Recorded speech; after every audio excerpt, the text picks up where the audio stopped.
Todos los cuentos empiezan con unas palabras, ¿cierto? Había una vez. Pero el día de hoy no les voy a contar un cuento. El día de hoy vamos a ver una historia real, una historia verídica, la cual muchos han criticado, la cual pocos han creído, de la cual tenemos mucho que aprender, de la cual hemos escuchado desde niños, pero pocos hemos entendido. Hoy vamos a estudiar a Noé, el arca, el diluvio y la torre de Babel. Padre, te quiero pedir que tomes el control de este tiempo, Señor. Toma el control de las mentes y los corazones, principalmente de la mía, Señor, pero también de cada persona que se encuentra en este lugar. Que ellos puedan ser ministrados por tu Santo Espíritu. Amén. Y que, Señor, puedan recibir el mensaje que hoy tú quieres hablar a sus corazones. En el nombre de Cristo Jesús. Amén. Amén. Con la historia de Caín y Abel, pudimos palpar de cerca la realidad cruda del pecado. Un hermano asesinando brutalmente a su otro hermano de sangre. Pudimos entender que el pecado era una realidad en la humanidad y ya se estaban empezando a palpar las consecuencias de ese pecado. Pasaron aproximadamente 10 generaciones y viajamos hoy a la historia de Noé. El mundo, los humanos se reprodujeron rápidamente y la tierra se llenó de los seres humanos. Pero parece que en la misma proporción no creció los que eran fieles al Señor, sino que la maldad fue creciendo y abundando en gran manera. Para efectos de este estudio, vamos a pasar por 5 títulos que nos van a permitir estudiar este contenido, ¿ok? Los cinco títulos son: un mundo descarriado, el justo juicio de Dios, la gracia inmerecida, la paga del pecado siempre es muerte. Y el quinto y último título es: un cerdo recién lavado vuelve a revolcarse en el lodo.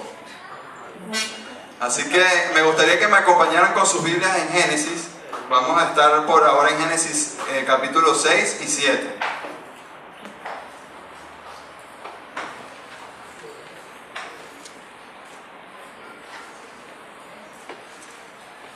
Empezamos con el primer título: un mundo descarriado. Génesis 6:5 dice: el Señor vio la magnitud de la maldad humana en la tierra y en todo lo que la gente pensaba o imaginaba, que era siempre y totalmente malo. Luego el 11 y 12 dice: ahora bien, Dios vio que la tierra se había corrompido y estaba llena de violencia. Dios observó toda la corrupción que había en el mundo, porque todos en la tierra eran corruptos. Porque todos en la tierra eran corruptos. Entonces Dios estaba observando a su creación. Dice la palabra de Dios en Proverbios 15:3: los ojos del Señor están en todo lugar, vigilando tanto a los buenos como a los malos. El Señor estaba observando a su creación, porque nadie se puede esconder de su presencia. Y Dios vio que la maldad del hombre era de constante y que en su corazón lo único que nacía era el pecado. Y Dios lo observó desde el cielo. Fíjense que la gente en aquel entonces, en el tiempo de Noé, vamos a usar una palabra juvenil, se estaba tripeando la vida, por así decirlo. Estaban disfrutando de la vida, estaban obsesionados con el sexo y el matrimonio. No les importaba para nada la opinión de Dios. Mateo nos habla un poco de aquellos días en Noé y dice: en esos días, antes del diluvio, la gente disfrutaba de banquetes, fiestas y casamientos, hasta el momento en que Noé entró en su barco. La gente no se daba cuenta de lo que iba a suceder hasta que llegó el diluvio y arrasó con todos. El gran problema que vemos en este momento de la historia es que la gente no solo vivía en pecado, sino que se deleitaba y se complacía en su pecado.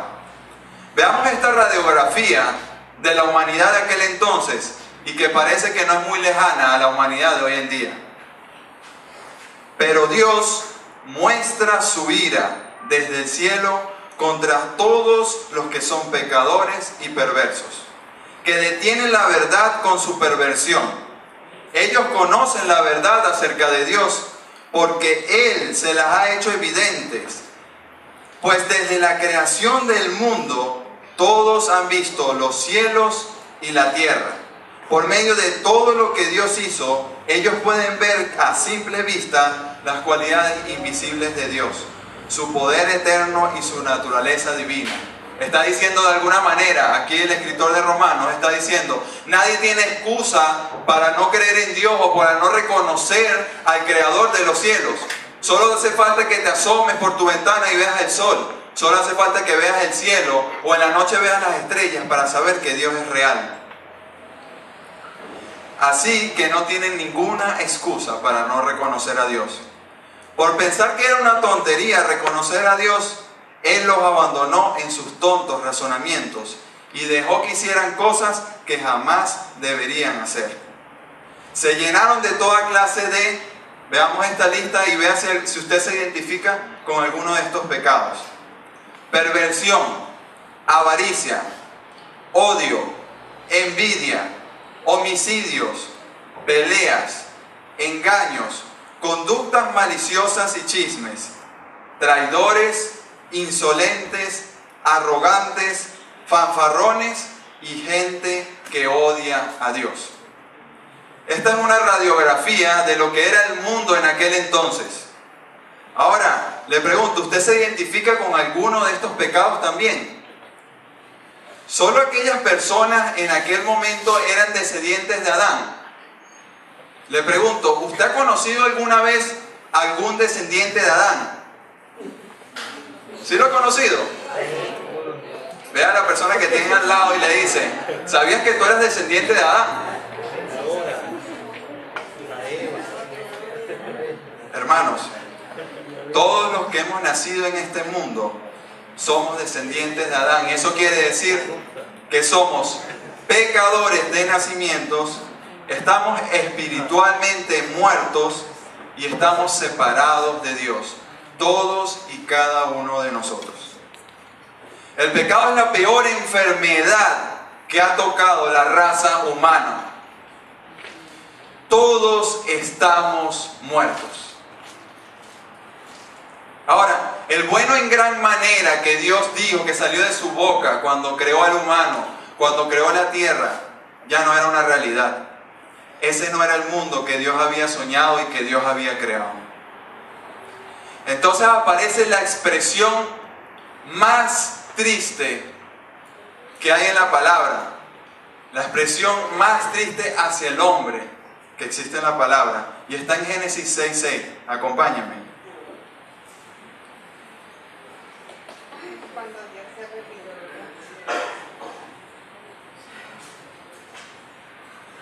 Dice Génesis 6:6. Entonces el Señor lamentó haber creado al ser humano y haberlo puesto sobre la tierra. Se le partió el corazón. Otra versión dice, sintió pesar. Otra dice, el Señor suspiró. Aquel que había sido su hermosa imagen, aquel que había creado y que toda la tierra le había preparado día por día para su llegada, aquel que era su anhelo, ahora ya lamentablemente había traído dolor y pesar al corazón de su creador. Con ello entramos al segundo título, el justo juicio de Dios.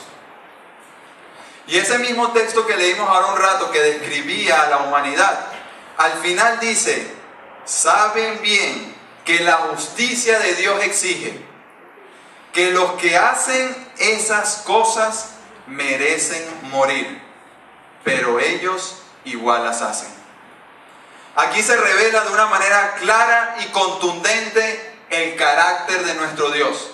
Recuerden que no estamos viniendo a este estudio No estamos viniendo a la palabra de Dios para meterle nuestras ideas, sino para que la palabra de Dios nos enseñe quién es ese creador, quién es ese Dios del cielo y de la tierra.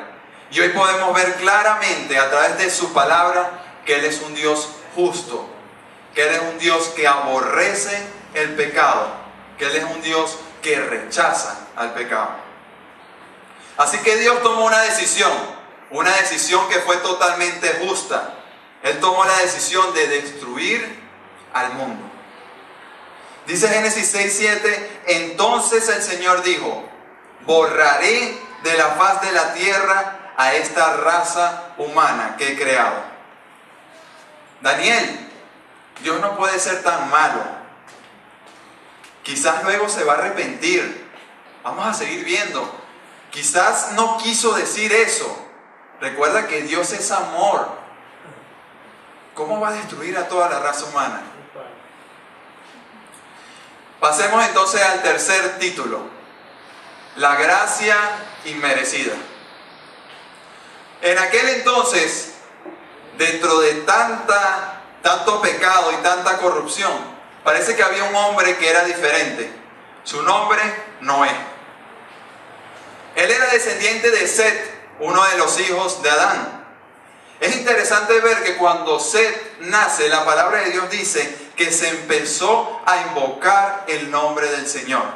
Luego de la misma genealogía de Set, vamos a llegar a otro hombre cuyo nombre es Enoc. Y dice la palabra de Dios que este hombre anduvo con Dios en intimidad y tuvo el privilegio de ser arrebatado a los cielos sin experimentar muerte. Luego de esa misma genealogía llegamos a Noé.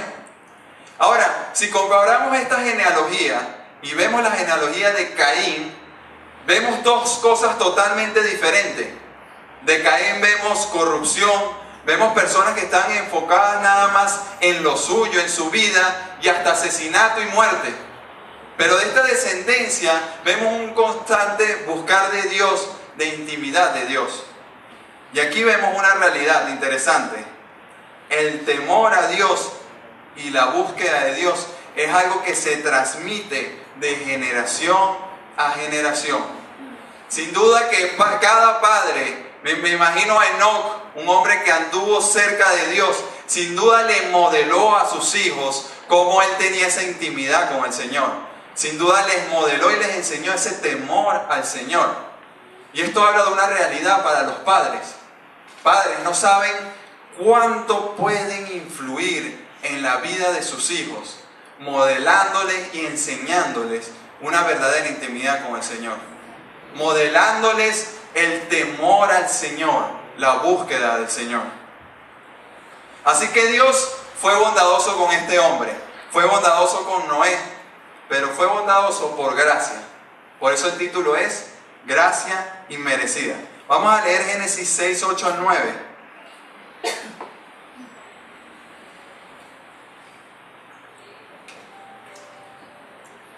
Dice Génesis 6, 8 al 9. Pero Noé encontró favor delante del Señor. Noé era un hombre justo, la única persona intachable que vivía en la tierra en ese tiempo, y anduvo en íntima comunión con Dios. Justo, intachable, íntima comunión con Dios. Hermanos, ¿acaso no era un extraterrestre? Sin duda que su justicia y el ser intachable venían como resultado de una íntima comunión con Dios. Pero ¿cómo rayos un pecador podía llegar a tener íntima comunión con Dios? ¿Acaso Noé no era descendiente de Adán también? ¿Acaso él no era un pecador también? Hermanos, Noé no era un hombre perfecto. Él también merecía la muerte por su pecado. Ahora, en la clase anterior se introdujo algo muy importante a lo largo de estos estudios. Y es que si el hombre pecador, que por causa de Adán y Eva se rompió su relación con Dios y ahora era enemigo del Señor. Si ese hombre quería volver a tener intimidad con Dios, si él quería volver a acercarse al Señor, tenía que cumplir con 3 requisitos. ¿Recuerdan cuáles eran? Fe, sacrificio y sangre. 3 requisitos que debía cumplir el hombre si quería volver a tener intimidad con Dios. Ahora, a lo largo del estudio vamos a ir viendo estos 3 puntos, pero ahora nos vamos a centrar en la fe. Les pregunto, ¿tenía fe Noé? Vamos a ver si es verdad que Noé tenía fe. Fíjense ustedes, para empezar, su vida demostró que él tenía fe. Él fue en contra de la corriente de aquel entonces. Toda la humanidad estaba corrompida. Toda la humanidad estaba buscando sus placeres y deleites. Estaban sumergidas en el pecado. Pero este único hombre caminó en contra de la corriente. Mantuvo su integridad y demostró que su fe en Dios era cierta. ¿Cuál otra motivación pudo haber tenido Noé si no era esa? Ahora, es fácil ser religiosos cuando estamos aquí en la iglesia, cuando estamos aquí entre hermanos, qué bonitos, todos somos cristianos y tenemos una fe real.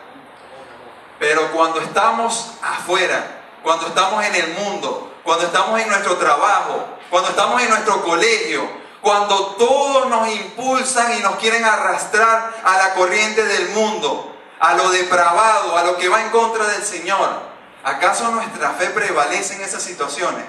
¿Realmente podemos decir que nuestra fe es real en esos momentos? Ahora, veamos la magnitud del arca que Dios le mandó a construir a Noé. ¿Saben las dimensiones del arca que Dios le mandó a construir? Se habla de que aproximadamente tenía 134 metros de largo, 22 metros de ancho y 13 metros de alto. Hermanos, no estamos hablando de la época de ahora en la cual hay maquinaria, que nos cortan la madera y nos unen. No, nada de eso. Estamos hablando de carpintería pura, a manopla pues. Se cree que aproximadamente, no se sabe el número exacto, pero se pudo haber tardado aproximadamente 100 años en construir esta arca. Se cree que las dimensiones de esta arca, para los que les gusta el fútbol, es más o menos de un campo y medio de fútbol profesional. ¿Usted ha visto un campo profesional de fútbol? Eso es una sabana, hermano. Bueno, un campo y medio de fútbol profesional sería el tamaño del arca de Noé. Ahora, toda esta magnitud del arca y trabajo de 100 años, ¿para qué? Bueno, Dios le había dicho que supuestamente iba a caer agua del cielo y iba a matar a todo el mundo. Bueno, para nosotros es fácil aceptar eso, porque para nosotros la lluvia es algo real. La hemos visto todos los días, incluso esta mañana cayó lluvia, ¿verdad? Entonces, para nosotros que nos digan que va a caer lluvia del cielo, bueno. Pero hermanos, para aquel entonces nunca había caído lluvia del cielo. La palabra de Dios nos enseña en Génesis que se regaba como un vapor, se regaba la tierra, pero la lluvia no existía en aquel entonces. Entonces Dios le mandó a construir un tamaño de arca para decirle que iba a caer agua del cielo, cuando nunca había pasado eso. Ahora, si leemos Génesis 6:22, dice: entonces Noé hizo todo exactamente como Dios se lo había ordenado. Ni siquiera dijo, bueno, ¿por qué? O dijo, ¿qué es eso de la lluvia? Yo nunca he visto lluvia. No, él obedeció. Hebreos 11:7, me gustaría que me acompañaran en Hebreos 11:7, un texto importante.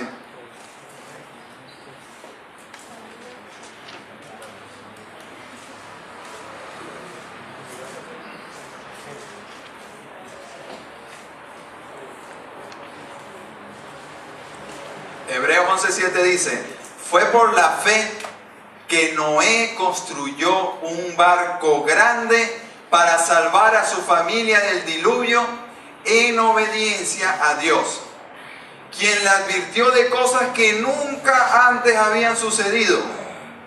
Por su fe, Noé condenó al resto del mundo y recibió la justicia que viene por la fe.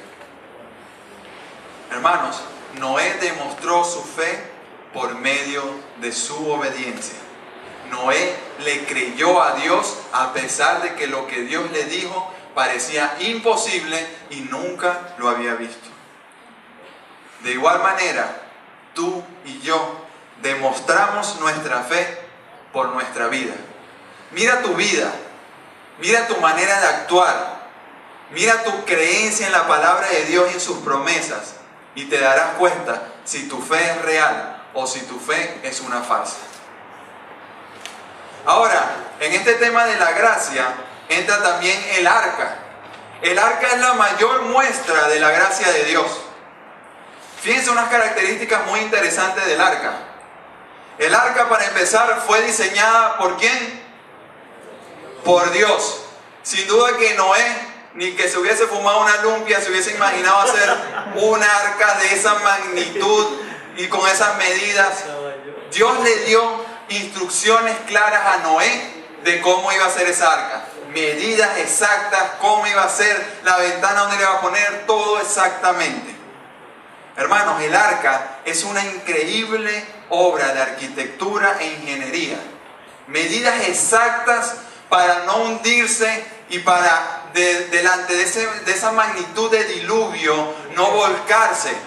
Es algo increíble que solo Dios podía hacer. Y fíjense algo, ¿Noé podía hacer algo para salvarse del diluvio? Absolutamente nada.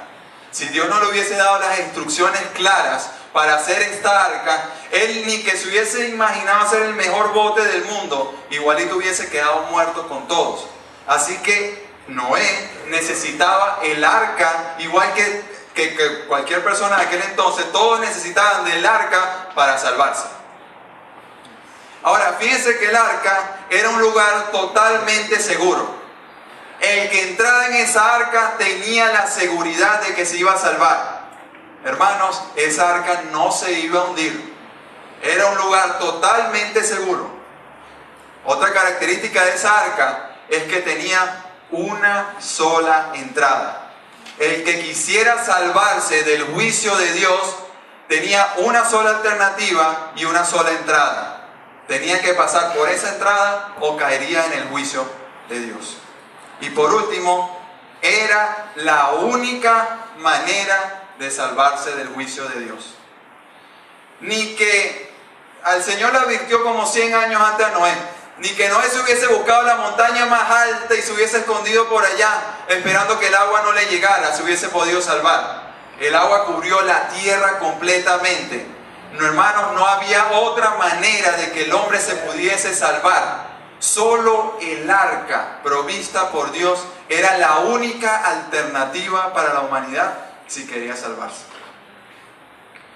Ahora, también en este tema de la gracia entran las personas de aquel entonces, la gente de aquel entonces.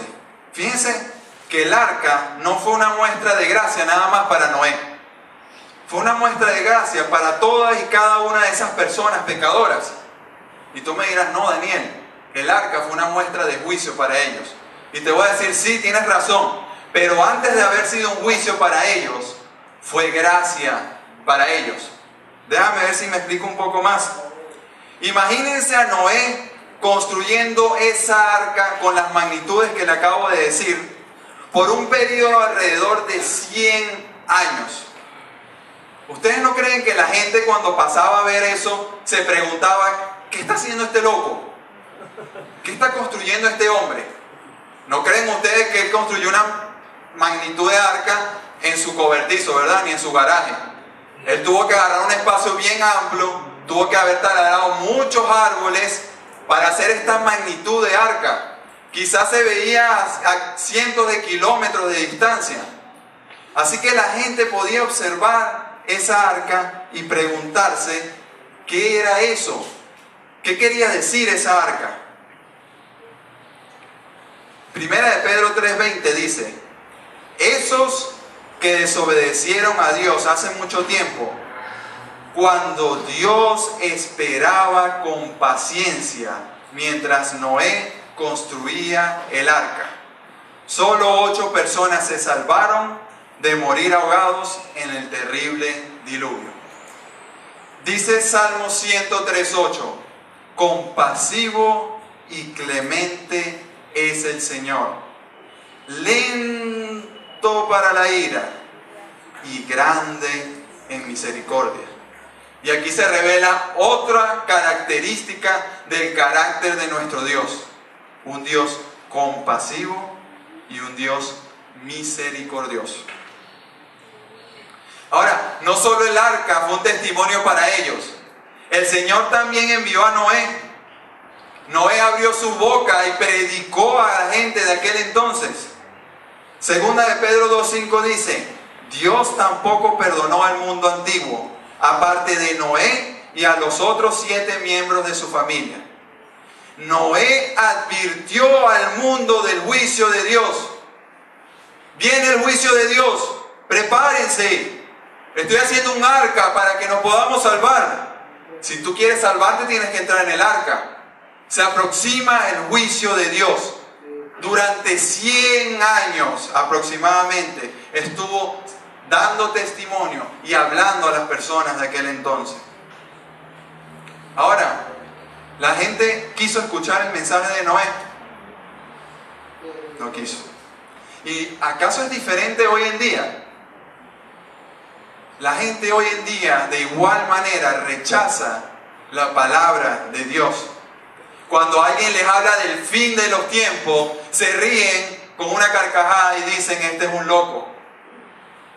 Este es lo que está enchiflado. Estos son de los que hablan todo el tiempo del infierno y eso, sí, esos son unos fanáticos. Pero hermanos, se acabó el tiempo. Llegó la hora. Y entonces entramos en el cuarto y penúltimo título. La paga del pecado siempre, escuche bien, siempre será la muerte. Dios le dijo a Noé, a su familia, Noé, ha llegado la hora. Entra en el arca, entran con los animales y con tu familia, porque ya se acabó el tiempo. Ya se acabó el tiempo de gracia. ¿Recuerdan lo que Dios le dijo a Adán? Dios le dijo a Adán, si tú comes de ese árbol, ciertamente morirás. Y el Señor cumplió esa palabra. Adán y Eva murieron. ¿Dónde estaban Adán y Eva en este momento?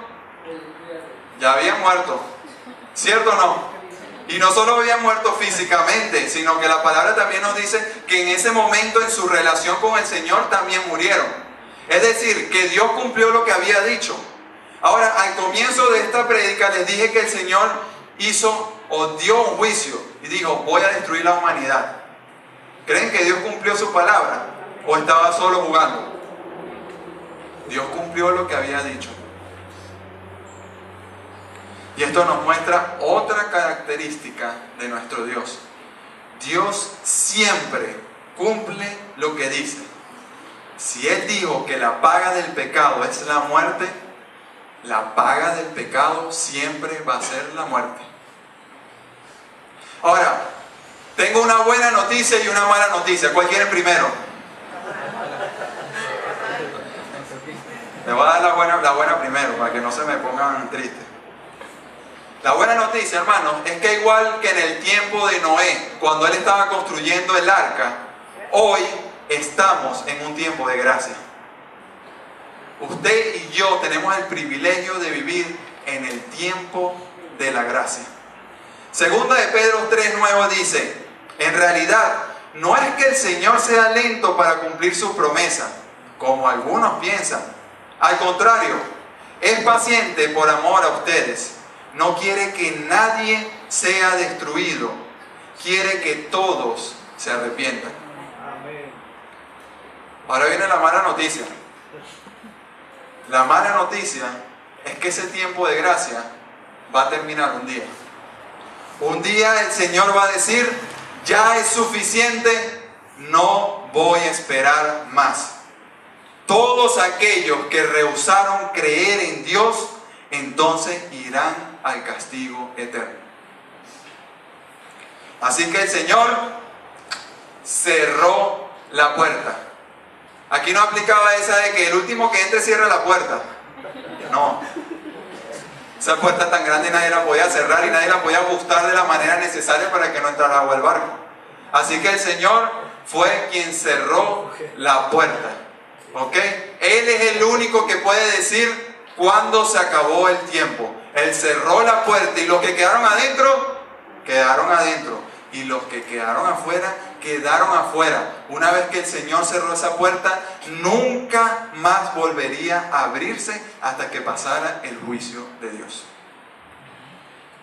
Así que Dios destruyó todos los que quedaron fuera. Veamos qué dice Génesis 7:11.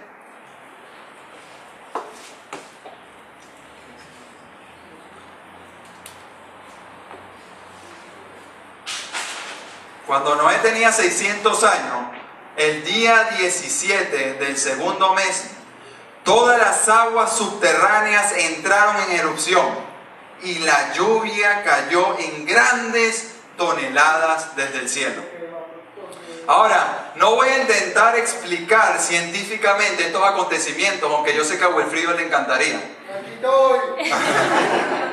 Pero si ustedes quieren estudiar con más detenimiento esta parte científica, pueden estudiar, por ejemplo, teorías como la de las hidroplacas. Y pueden ver cómo literalmente se abrió la tierra para que surgieran estas grandes cantidades expulsadas de agua.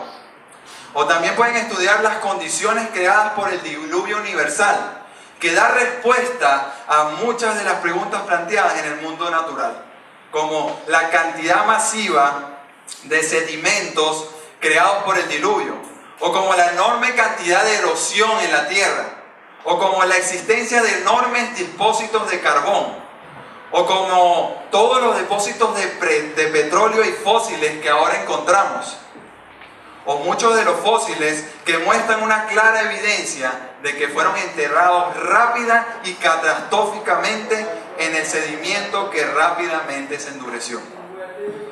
Pero como mi especialidad no es la ciencia, no me voy a enfocar en desarrollar esa parte. Lo que sí es cierto es que en un principio la tierra estaba cubierta ¿de qué? Cubierta de agua. El Señor dijo, sepárese las aguas del cielo de las aguas de la tierra. Y en esta ocasión las volvió a unir. Ahora, quizás te preguntes, ¿con qué derecho Dios destruyó a todos los seres humanos y a todos los animales que murieron en ese diluvio? Bueno, con el derecho que le da el ser el creador y dueño de toda la creación. Ahora, si les doy un ejemplo, ¿hay aquí algún arquitecto? Bueno, aquí hay un pichón de arquitecto. ¿No hay ningún arquitecto aquí graduado? Ah, mira, ya tiene un arquitecto.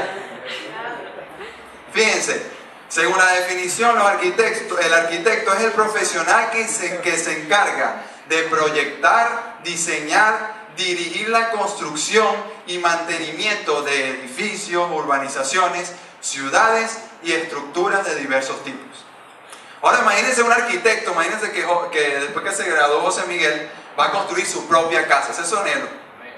Y diseñó su casa y se fajó y luego estuvo ahí y él mismo trabajó en la casa y al final creó su hermosa casa. Imagínense que me invita a mí a ir a su casa y yo llego y le digo, oye, esa cocina no te quedó tan bonita. Y agarro un martillo y empiezo a partir la cocina. ¿Qué creen que pasaría? Eso no lo vamos a decir. Se molestaría, ¿verdad? ¿Por qué? Porque esa construcción ni la hice yo, ni yo soy su dueño. Pero si José Miguel dice el día de mañana, oye, ya esta construcción no me gusta tanto, y agarra un remolcador y destruye la casa completamente, ¿quién le va a decir algo? Nadie. Le pertenece a él. Él la hizo, él es el dueño, él decide qué hacer con eso. Bueno, de igual manera, tú y yo somos creación de Dios y le pertenecemos absolutamente a Él. Y Él decide qué hacer con su creación. Ahora, Dios se acordó de Noé. Después de 40 días y 40 noches de lluvia pareja, cuando ya la tierra estuvo totalmente llena de agua, el Señor se acordó de Noé. Y bueno, después para que bajara la tierra, para que el agua otra vez descendiera y para que pudiesen salir otra vez, eso fue más de un año. Pero el hecho fue de que Dios se acordó de Noé. Ahora, ¿qué fue lo primero que Noé hizo cuando bajó del arca? Un sacrificio. Fíjense que Génesis 8, 20 y 21 nos dice: luego Noé construyó un altar al Señor y allí sacrificó como ofrendas quemadas los animales y aves que habían sido aprobados para este propósito. Al Señor le agradó el aroma del sacrificio. Ahora, ¿por qué Noé hizo este sacrificio? ¿Qué estaba queriendo enseñar o qué estaba haciendo con este sacrificio? Fíjense, Noé estaba reconociendo que él era un pecador y que él también debió haber muerto en ese diluvio. El juicio de Dios también dictaba que él muriera. Así que él toma estos animales y esos animales son una simbología de que ellos van a, de alguna manera, tomar el lugar de él, y estos animales mueren allí desangrados de una manera muy gráfica, diciéndole a Noé: es verdad que no moriste en el diluvio, pero alguien tiene que morir en tu lugar. Yo no puedo pasar por encima de tu pecado. Alguien tiene que pagar por tu pecado. Ahora, no fue que a Noé se le ocurrió de repente hacer un sacrificio, ¿verdad?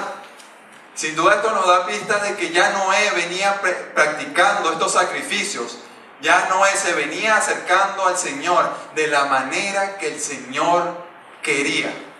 Así que ahora entendemos por qué Noé tenía una intimidad con el Señor. Él había cumplido con los 3 requisitos necesarios. Él tenía fe, una fe real en Dios, pero él también buscó un sacrificio y sangre expiatoria, sangre que pagara por su culpa y que cubriera su pecado. Ahora, el Señor aceptó ese sacrificio y le fue dolor grato. Y entonces el Señor hace una promesa con el arco iris de que no volvería a destruir la tierra con agua. Ahora entramos al quinto y último título. Un cerdo recién lavado vuelve a revolcarse en el lodo. Y entramos en la historia de la Torre de Babel. Habían pasado ya muchos años desde el diluvio, desde el gran juicio de Dios. Y una vez más la tierra se llenó de hombres. Pero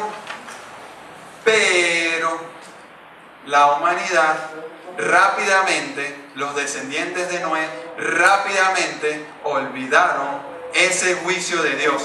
Rápidamente olvidaron el diluvio y su significado y se volvieron a corromper. El Señor les había dado un mandato claro. ¿Cuál era? Llenen la tierra. Pero el hombre, en su terquedad, tomó la decisión de desobedecer a Dios. Veamos qué dice Génesis 11:4.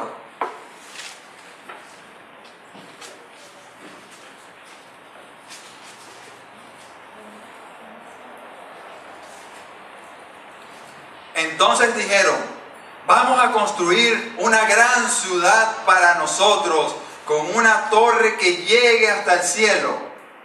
Eso nos hará famosos y evitará que nos dispersemos por todo el mundo. Pero Dios nuevamente estaba observando. Y Dios bajó a ver lo que el hombre estaba haciendo y se dio cuenta que el hombre otra vez se estaba corrompiendo. Así que el Señor tomó la decisión de dispersar y confundir los idiomas. Para aquel entonces todos hablaban una misma lengua.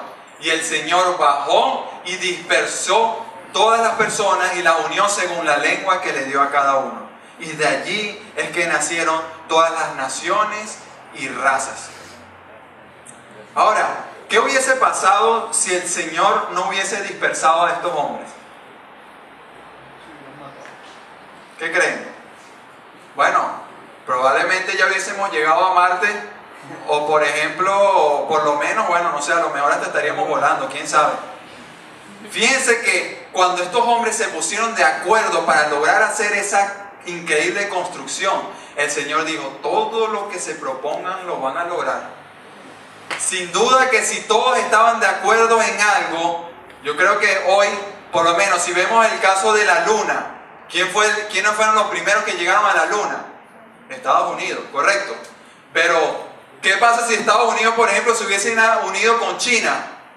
¿Hace cuántos años antes hubiesen llegado, por ejemplo? Muchísimos años antes, ¿verdad? Ahora, ¿qué pasa? Con el desarrollo de la tecnología viene añadido una cosita, que es la gran arrogancia del hombre. Fíjense que a medida que avanza la tecnología, el hombre no se rinde más al Señor. El hombre cada vez se hace más arrogante y se enorgullece más. Se cree superior cada vez más. Ahora, vamos a centrarnos en un punto, en la Torre de Babel. Y es ese pecado que una y otra vez se repite. Lo vimos con Noé, lo vimos en Babel, lo vimos con Adán y Eva. Es el gran pecado de la humanidad. Pretender ser dueños de sus vidas. Sacar a Dios de la ecuación. Querer ser Dios. ¿Qué representaba la torre?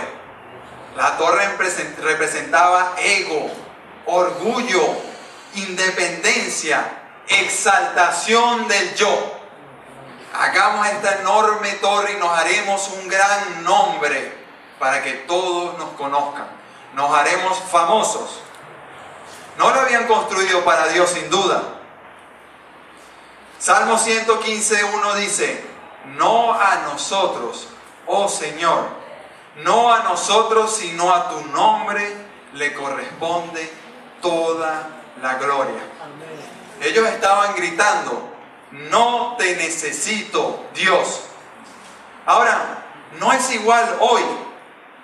La gente vive creyendo que no le deben nada a Dios. Se creen dueños de sus vidas. ¿Han escuchado esta expresión? Yo hago con mi vida lo que me dé la gana.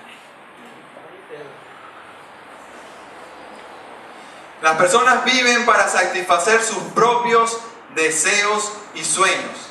Ellos son los capitanes de sus propios barcos.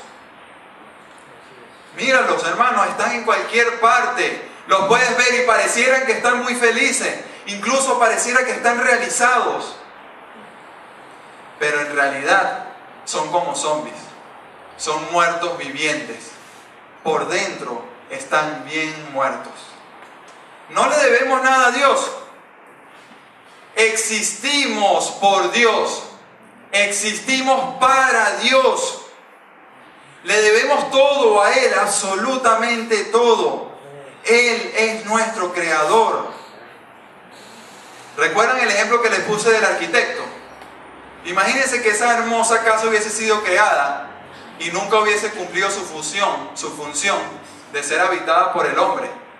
Que hubiese quedado ahí llevando polvo o que los animales del monte se metieran allí. Qué gran desperdicio, ¿verdad? Nunca cumplió la función para la cual fue creada. De igual manera, tú y yo fuimos creados para Dios. Hermanos, cada respiración, cada pensamiento, cada decisión, cada sentimiento, cada movimiento debe ser para Él. Amén. Termino con esta frase. Una vida que no está centrada en Dios es una vida absolutamente perdida. Dios lo bendiga, hermano. Gloria a Dios, digan gloria a Dios, hermano.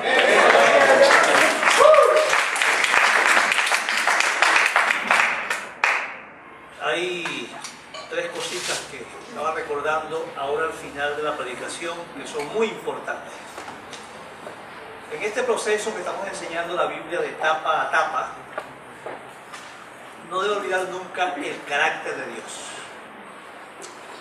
El Dios creador, el Dios santo, el Dios que lo sabe todo, el Dios omnipresente, el Dios justo que castiga el pecado, no lo olvide, no lo olvide, que una de las fallas nuestras más profundas para responder a Dios es que desconocemos a Dios.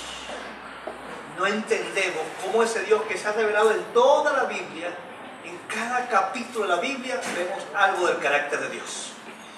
No pierda de vista lo que está aprendiendo del carácter de Dios. Si es posible, tome nota aparte, ponga una lista ahí de todo lo que ha aprendido. Por ejemplo, Dios lo sabe todo.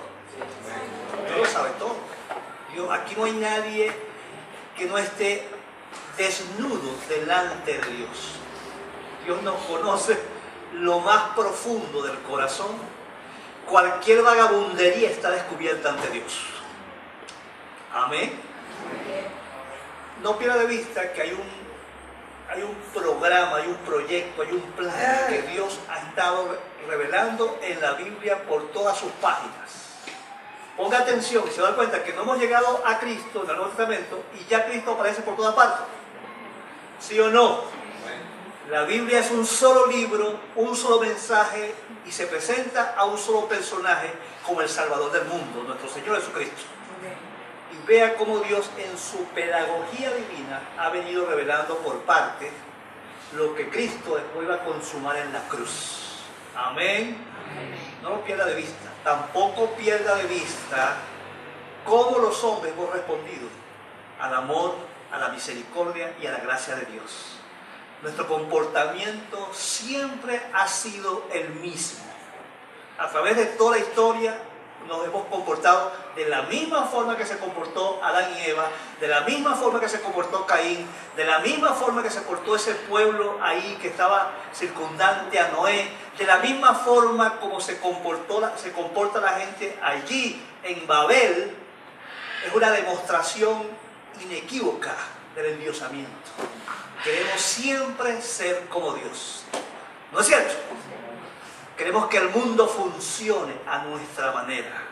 Que todo el mundo funcione a mi manera. Hemos sido siempre iguales. No lo olviden. Así que hágase una autoevaluación. ¿Cómo está mi comportamiento con relación a eso que la Biblia está relatando? El apóstol Juan dijo allá en 1 Corintios, estas cosas se han escrito para que no volvamos a repetir esos pecados. ¿No es cierto? Tú estás escuchando la palabra toda la semana para que no vuelvas a repetir la historia, el comportamiento de aquellos que Dios relata en su palabra, esa historia nefasta de rebelión y rebeldía contra Dios. A veces pensamos, ¿por qué Israel era tan rebelde? ¿Nosotros somos iguales o peores? ¿Sí o no? Que Dios nos ayude a no perder de vista este proceso y que este proceso que estamos compartiendo nos lleve a una experiencia con Dios distinta para gloria de su nombre. Quiero decirles que desde anoche mi esposa y yo nos agarró algún virus, una cosa, hemos tenido fiebre, que ya no